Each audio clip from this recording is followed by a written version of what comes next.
आमे से विषय को लेकिन आंदोलन करूँ आ से विषय को लेकिन आमे राजरास्ता कोल्हीथिलु गणमाध्यम जाइथिलु आपण मानकु सचेत मध्य करिथिलु आ से विषय रे आमे आलोचना करिथिलु डिस्कशन करिथिलु आ बारंबार आमे मूलरू कहिथिलु ए विषय राजनीतिर विषय नुहे ए विषय होची ओडिया स्वाभिमान रो विषय ए विषय होची हमर आस्थार विषय तार मूल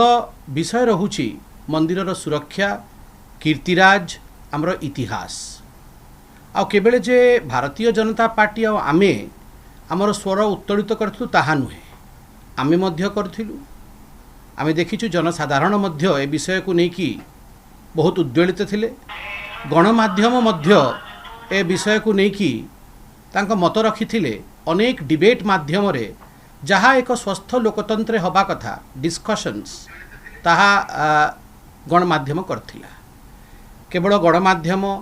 आउ आमे माने जे नुहे आम समस्त गुरु आदि शंकराचार्यंकर परंपरा को जी बजे रखिचंती गुरुवर शंकराचार्य मध्य तांका श्रीमुखरे आम समस्त को चेतई देथिले आम समस्त को सावधान करथिले आम समस्त दिग्दर्शन करी कहिथिले कि को भली भावे आमे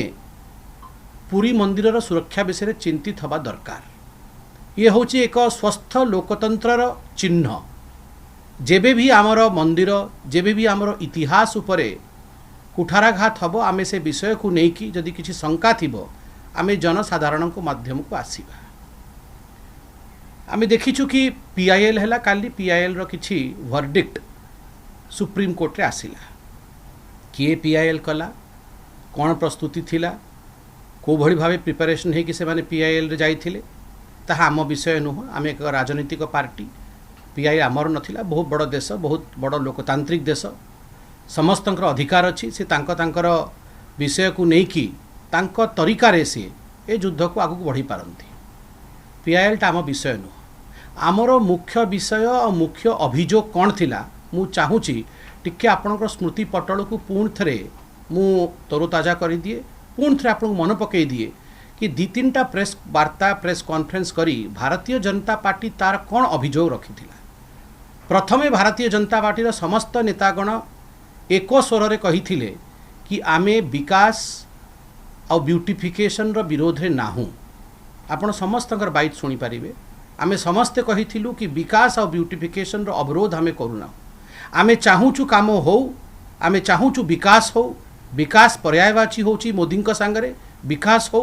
किंतु विकास आईन सम्मत हो आईन को धरिकी हो it should be according to the rule of the land it should be according to the law एया भारतीय जनता पार्टी रो प्रथम अभियोग थिला द्वितीय अभियोग कौन थिला द्वितीय अभियोग थिला कि जो ओबीसीसी कलेक्टर एएसआई और अन्यान्य जो जॉइंट इंस्पेक्शन कमिटी गठित हाईकोर्ट करथिला से जॉइंट इंस्पेक्शन कमिटी रो जहाँ कंक्लूजन थिला ताहा चिंताजनक थिला स्वाभाविक भाव में केवल जे भारतीय जनता पार्टी पाई चिंताजनक थिला ताहा नुहे समग्र ओडिया जाति पाई चिंताजनक थिला कहीं कि से ऑब्जर्वेशन रे लेखा हेतिला कि नियम उल्लंघन करी आमठू परमिशन न नहीं काम करा होची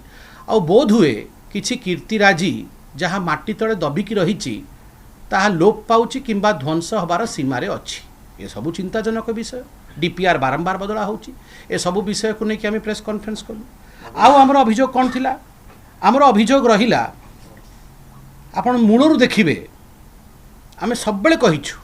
कि आमसार एक्ट 1958 जो आमसार एक्ट अच्छी ताकू आपण फॉलो करिकी काम करंतु ता अनुसार काम करंतु आपण मो प्रेस कॉन्फ्रेंस रे मध्य देखिथिले मु स्पष्ट भाव में आमसार एक्टर प्रोविजन पढ़ी आ कही कि चारोटी जिनस प्रोहिबिटेड एरिया रे मध्य अलाउड कौन चारोटी जिनस अलाउड टॉयलेट वर्क अलाउड पानी allowed electrical work allowed repair work allowed ये चारोटी जिनस आपणकर 100 मीटर भितर जो प्रोहिबिटेड जोन निषेधात्मक क्षेत्र रही सेठी मध्य से अंचल रे मध्य ତାହା ଆପଣ କରିପାରିବେ। ଆମେ କହିଥିଲୁ ପ୍ରେସ୍ କନଫରେନ୍ସ କ'ଣ କରିପାରିବେନି ଆମେ କହିଥିଲୁ ସେ ନିଷେଧାତ୍ମକ କ୍ଷେତ୍ରରେ ଆପଣ ରିସେପସନ୍ ସେଣ୍ଟର ତିଆରି କରିପାରିବେନି, ଯାହା ଆପଣ ଡିପିଆର୍ରେ ଦେଇଛନ୍ତି, ଯାହା ଆପଣ ସେଠି ଦେଖାଉଛନ୍ତି କି ଆମେ ରିସେପସନ୍ ବି 75 ମିଟର ଭିତରେ କରିବୁ, ଯେଉଁଟାକି 100 ମିଟର ଭିତରେ ଆସୁଛି, ସେଇଟା ହେଇପାରିବ ନାହିଁ। ସେଇଟା ଆଇନ ଉପର କଥା, ସେଇଟା ଆଇନ ବାହାର କଥା। এইটা আমি কহিলু। আউ কোণ অভিযোগ করছু? অভিযোগ নম্বর 3